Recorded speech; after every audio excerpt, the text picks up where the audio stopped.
আসসালামু আলাইকুম রহমতুল্লাহ। আমি মোহাম্মদ মামদুদুর রহমান মিজান, সহকারী অধ্যাপক উদ্ভিদ বিজ্ঞান বিভাগ, জয়পুরহাট সরকারি মহিলা কলেজ, জয়পুরহাট। হ্যাঁ, আপনাদের ভালোবাসায় আমি কৃতজ্ঞ। গতকালকে একটি ভিডিও দিয়েছিলাম যার বিষয়বস্তু ছিল কিভাবে আপনি মুখে বলবেন এবং কম্পিউটারে সেটি টাইপ হবে। তো আমার অনেক সহকর্মী জিজ্ঞাসা করেছেন যে মুখে বলার কি দরকার, একটি লেখা আমার আছে বা একটি বইয়ের পাতা থেকেই যদি হয়, ছবি তুলে দিলে কি সেটি আমি ওয়ার্ডের টাইপ করা লেখা পাবো না? হ্যাঁ, অবশ্যই পাবো। আজকে সেই বিষয়টি নিয়ে আলোচনা করব। তো চলুন যাওয়া যাক।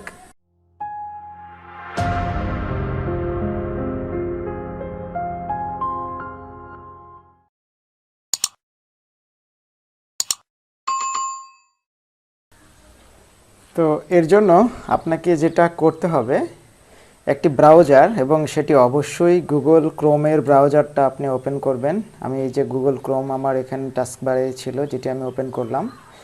তো গুগল ক্রোম ওপেন করে আপনার যদি সাইন ইন করা না থাকে অবশ্যই সাইন ইন করবেন। গতকালকে যেটা বলেছিলাম, আমার যেহেতু সাইন ইন করা আছে, এই জন্য দেখুন এই যে আমার ছবি সম্বলিত আইকন এখানে দেখা যাচ্ছে। এখানে পাশে যে এই যে গুগলের যে অ্যাপস, আপনি এখানে ক্লিক করবেন এবং আগের মতোই অর্থাৎ গুগল ড্রাইভে আপনি ক্লিক করবেন। আপনার গুগল ড্রাইভে আপনি প্রবেশ করলেন। এখন এই গুগল ড্রাইভে আপনি যে ছবি থেকে টেক্সট পেতে চাচ্ছেন সেই ছবিটি আগে আপনাকে আপলোড করতে হবে। তো আমি কি ছবি থেকে টেক্সট পেতে চাই, আমি এরকম দেখেন আমার ডেস্কটপে দেখাই। এই যে আমি এখানে একটা, দুইটা, তিনটা ছবি, লেখার ছবি আমি কিন্তু এখানে রেখেছি। আমি একটু যদি ওপেন করে দেখাই আপনাদেরকে, যেমন দেখুন এই যে এটা একটা হাতের লেখা, এই লেখা থেকে আমরা টেক্সট কিভাবে পাই সেটি দেখব। আবার এটাও একটা হাতের লেখা, ইংরেজিতে লেখা, এটি থেকে দেখব আমরা। আর এটি হচ্ছে একটা ছাপা লেখা, আমাদের জাতীয় সঙ্গীত, এটি থেকে আমরা কিভাবে টেক্সট পাই সেটি আমরা আপনাদেরকে দেখাবো।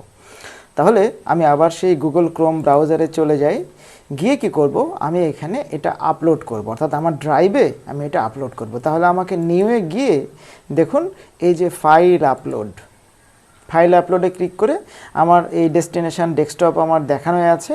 তাহলে ডেস্কটপে আমার যে তিনটা ইমেজ ডকুমেন্ট বা জেপিজি ফরম্যাটের ফাইল, এগুলো আমি কি করলাম, এই তিনটাই একসাথেই সিলেক্ট করলাম। আপনি ইচ্ছে করলে একটা একটা করেও করতে পারেন, আমি একবারে তিনটা আপলোড দিতে চাচ্ছি।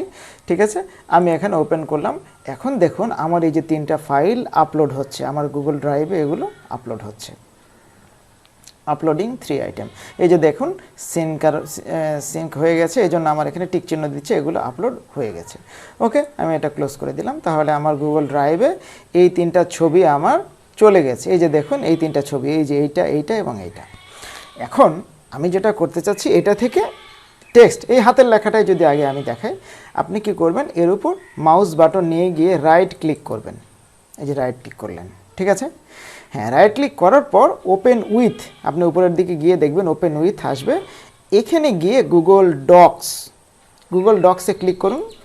অবশ্যই আপনার নেট কানেকশান থাকতে হবে, না হলে তো আপনি এখানে ঢুকতে পারবেন না। হ্যাঁ, এই অবস্থায় গুগল ডক্স দিয়ে যখন আপনি এটাকে ওপেন করতে চাইবেন, গুগল ডক্স আপনার ওই পিকচারটাকে স্ক্যান করবে, একটু সময় নিচ্ছে।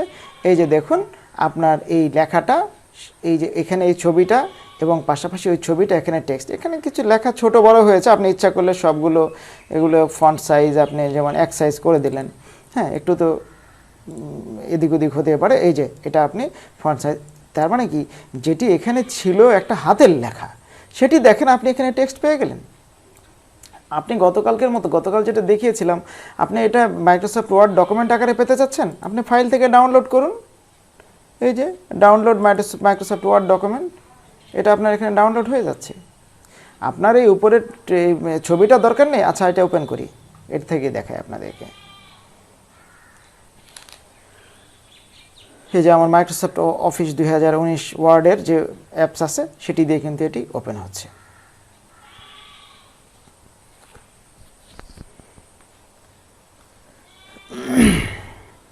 প্রোটেক্টেড ভিউ আকারে এটা ওপেন হবে, তারপর আমরা আপনাদেরকে দেখাচ্ছি। দেখেন এই যে এটা কিন্তু আমার মাইক্রোসফট ওয়ার্ড ডকুমেন্ট। আমি এটাকে এনেবল এডিটিং করলে গতকাল যেটি দেখিয়েছিলাম, এই যে আপনি পেয়ে গেলেন। এখন আপনি ইচ্ছা করলে এই ছবিটা আপনার দরকার নেই, আপনি ডিলিট করে দেন। এখন আপনি কি করবেন, এই বারটাকেও ডিলিট করে দেন। এখন এখানে যা কিছু আছে আপনি এটাকে ইচ্ছা মতো এডিটিং করেন।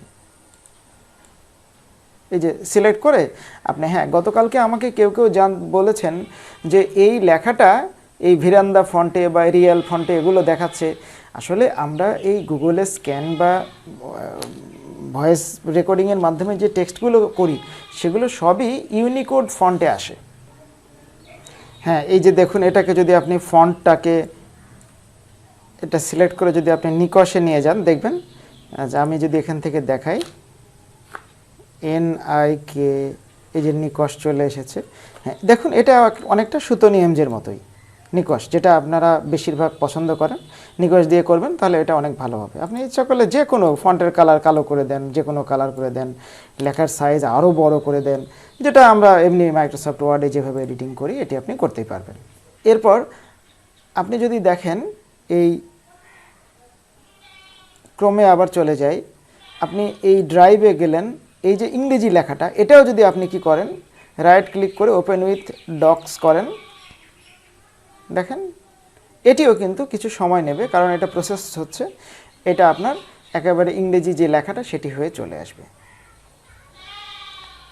এই যে দেখুন, এই টেক্সটে এখানে হাতে যে লেখাটি ছিল সেটি কিন্তু এখানে ইংরেজি হয়ে আছে। এখানে আপনি ইচ্ছা করলে গ্রামার চেকিং করে আপনি এটা সঠিকও করতে পারবেন। এই যে নাম্বার হবে, এখানে এক্সামস হবে, এখানে এটা চেক করে আপনি ওয়ার্ডে যেমনটি করেন সেটি করতে পারবেন। এটার আমি ডাউনলোড করে দেখাচ্ছি না, আমি বরং ওই যে প্রিন্টের যে লেখাটি ছিল সেটিতে যাই। কই গেল, এই যে এটি জাতীয় সঙ্গীতের যেটা, এটাতে আপনি রাইট ক্লিক করেন, করে এটাকেও আপনি open with docs, Google docs করেন। দেখুন এই টাইপ করা লেখা যেটা, বা আপনি কোনো বইয়ের পাতা থেকেও যদি ছবি তুলে এটাকে এভাবে ডক্স দিয়ে ওপেন করেন, সেটাও কিন্তু আপনার একেবারে সরাসরি টেক্সট আকারে আপনি পেয়ে যাবেন। এই যে এটা সেই ইমেজ, আর এই যে দেখেন আমাদের ন্যাশনাল অ্যান্থেম, জাতীয় সঙ্গীত, এটা আমরা এখানে পেয়ে গেছি। এটাকে একটু ডাউনলোড করে দেখাই আপনাদেরকে। তাহলে এটাকে আমি কি করব, ফাইল থেকে ডাউনলোড মাইক্রোসফট ডক্স, এই যে দেখুন এটি চলে আসছে আমার। আমি যদি এটা ওয়ার্ড দিয়ে ওপেন করি, এই যে দেখেন এটা হচ্ছে আমি এনেবল এডিটিং করলাম, এটা আমার সেই ছবি, আর নিচের দিকে আমার এটা হচ্ছে সেই টেক্সট। হ্যাঁ, দুই একটা অক্ষর এদিক ওদিক হতে পারে, আপনি সেগুলো পরে ইচ্ছা মতো এডিট করে বা কাটাকাটি যা করার দরকার আপনি সেটা করতে পারছেন। তো কালকে আমরা বলেছিলাম যে মুখে বলবো টাইপ হবে, আজকে আমরা দেখছি একটি বইয়ের পাতার বা আমার হাতের লেখার ছবি তুলে দিচ্ছি, সেটিও টাইপ হয়ে যায়। সত্যি দেখুন টাইপ করা কত সহজ হয়ে গেছে। তো ঠিক আছে, ভালো থাকবেন। যারা আমার চ্যানেলে নতুন তারা চ্যানেলটি সাবস্ক্রাইব করে রাখবেন পরবর্তী ইনফরমেশান জানার জন্য। আর যদি আজকের এই টিপসটা ভালো লাগে তাহলে অবশ্যই দয়া করে শেয়ার করবেন আপনার বন্ধুদেরকে জানিয়ে দেওয়ার জন্য। ভালো থাকবেন। আসসালামু আলাইকুম ওয়া রাহমাতুল্লাহ।